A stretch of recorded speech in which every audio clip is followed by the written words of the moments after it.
তো হ্যালো বন্ধুরা, নিয়েছিলাম একটা নতুন আপডেট আবহাওয়া দপ্তরের তরফ থেকে। লেটেস্ট নিউজ এখানে দেখিয়ে দিচ্ছে মঙ্গলেই সাগরে তৈরি হতে পারে নিম্নচাপ। তো বন্ধুরা, লেটেস্ট আপডেট এখনই এইমাত্র পাওয়া খবর, দক্ষিণবঙ্গে বুধ থেকে বজ্রবিদ্যুৎ সহ বৃষ্টি। তো বন্ধুরা দেখে নাও, বুধ থেকেই বজ্রবিদ্যুৎ সহ প্রচণ্ড বৃষ্টি আসতে চলেছে। দক্ষিণবঙ্গে প্রত্যেকটা জেলায় বৃষ্টি হবে। তো দেখে নি কী কী দেখাচ্ছে। সঙ্গে ঝড়ের পূর্বাভাস, বৃষ্টির সাথে ঝড়ও হবে। বৃষ্টির পরিমাণ বাড়তে পারে বুধবার এবং বৃহস্পতিবার।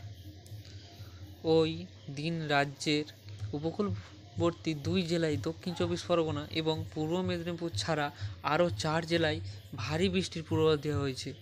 তো বন্ধুরা দেখতেই পাচ্ছ, ভারী বৃষ্টির পূর্বাভাস দেওয়া হয়েছে 4 জেলায়।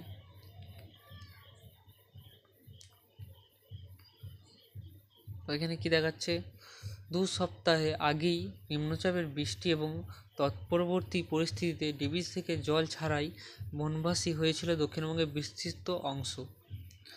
তারপর বৃষ্টি বন্ধ হলেও বহু জায়গা থেকে এখনও জল নামেনি।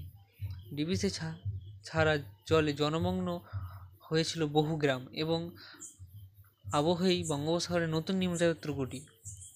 তো বন্ধুরা, আবার নিম্নচাপ আসতে চলেছে। আলিপুর আবহাওয়া দপ্তরের তরফে জানানো হয়েছে, মঙ্গলবার মধ্য পশ্চিম বঙ্গোপসাগরে একটি নতুন নিম্নচাপ এলাকা তৈরি হতে পারে। মধ্য বঙ্গোপসাগরের উপরে আগে থেকেই একটি ঘূর্ণাবর্ত সক্রিয় রয়েছে।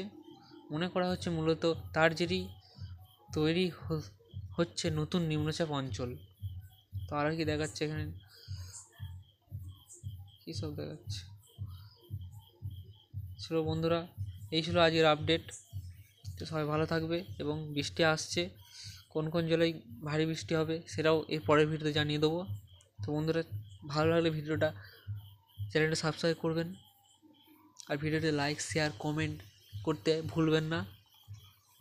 করে দিন লাইক কমেন্ট শেয়ার, আর সবাই ভালো থাকবে। Thank you.